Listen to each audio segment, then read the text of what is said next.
blinded by the light, wrapped up like a deer under the rug in the night. That's right. I just scramble all through those things. I don't care. That's how crazy I am. Nutso. Out of control.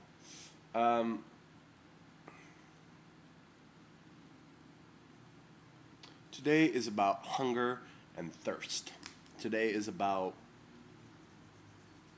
a topic that I don't even know if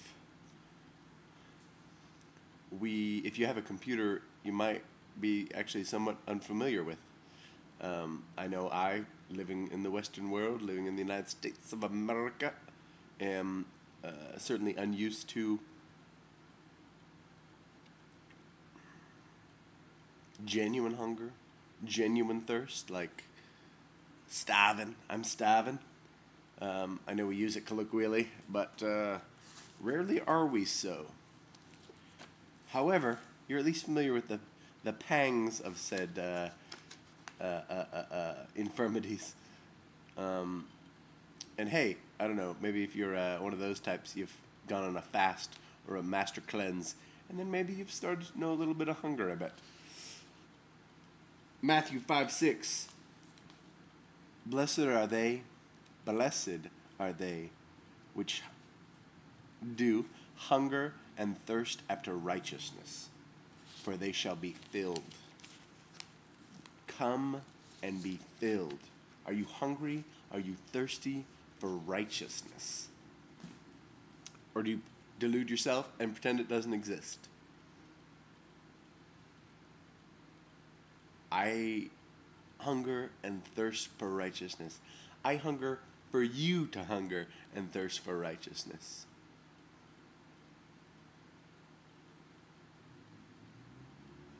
When you don't eat long enough, you get hungry. I'm not one of those people who gets hungry very easily. Especially if I have something to do. I don't know if it's a dude thing or what, but if I have a task at hand and I'm doing that task, I will not think to eat. It does not really occur to me, and if it does occur to me, I'm like, what a waste of time. Beverages, on the other hand, I love me some drinks. Thirst, I can totally get down with. You could, ostensibly, pretend that hunger and thirst don't exist, or that water, that drink and food do not exist, as a way to deal with your hunger and your thirst. Because, you know what, let's say you are a pauper. Let's see, you are not a wealthy person. You could absolutely just pretend that food and drink don't exist, and that way you don't have to be all in suffering about desiring them, and in suffering of trying to do all this stuff to attain them. That would be untrue. Likewise with righteousness. You can go ahead and pretend like righteousness doesn't exist, and in order to forego the difficulty of pursuing it, attaining it, if such a thing is possible. But you'd be wrong.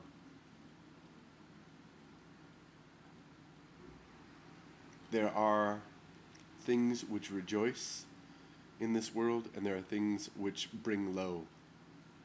There are things which are helpful, and there are things which are not helpful. There are things of light, and there are things of dark. There are things that are sinful, and they waste piece by piece to your soul.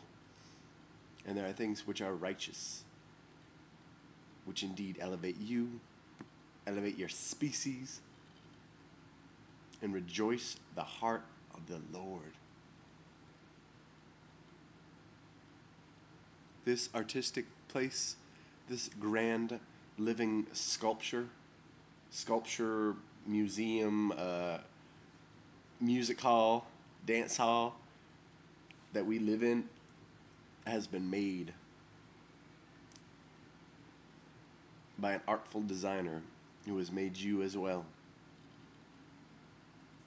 This artful designer designed you to thrive in righteousness, in His righteousness, in the righteousness of God Himself. If you need to call Himself, herself, I don't care. Go ahead. Doesn't matter.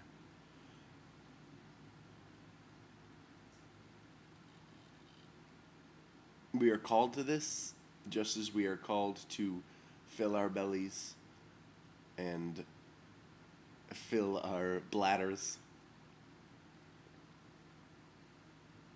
We are called to hunger and thirst as we do for food. Do you? Where are you at? Are you ignoring food and drink? The true food and drink that you will sup on for all eternity? Are you eating bad food and bad drink? What do you hunger and thirst for? And then the other part of that is, what do you do? How are you doing, man?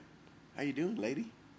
How you doing if you are hungering and thirsting after righteousness, after being truly good, not just a doer of good things, but a truly righteous and good person? How are you doing it? Are you doing it as a casual exercise? Well, man, I really hope I maintain some level of goodness. Or are you hungering and thirsting for it? Does it rack your body?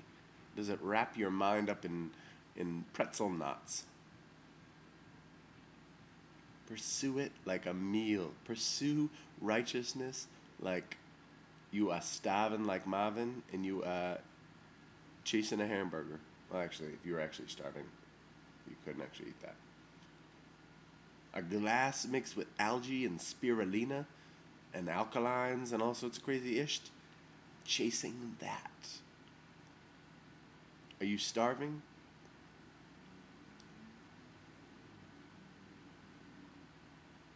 God gave us the bread of life to feast on for righteousness' sake. If you are starving, if you are hungry, if you're not even hungry or starving, get hungry. Get starving. The bread of life. Christ is the bread of life. Broken for you, given for you. Communion is not just a mechanization, but it is I'm not a transubstantiation person, but there is a living metaphor indwelt in communion that speaks to this self-same ideal. That indeed Christ's sacrifice is sufficient for us. For those who are called to accept it, for those who move to accept it. I don't even know how that works. That's a whole nother discussion. Are you hungry? Are you thirsty? Come get fed. Come drink. It is not something you need to do on your own. You cannot do it on your own.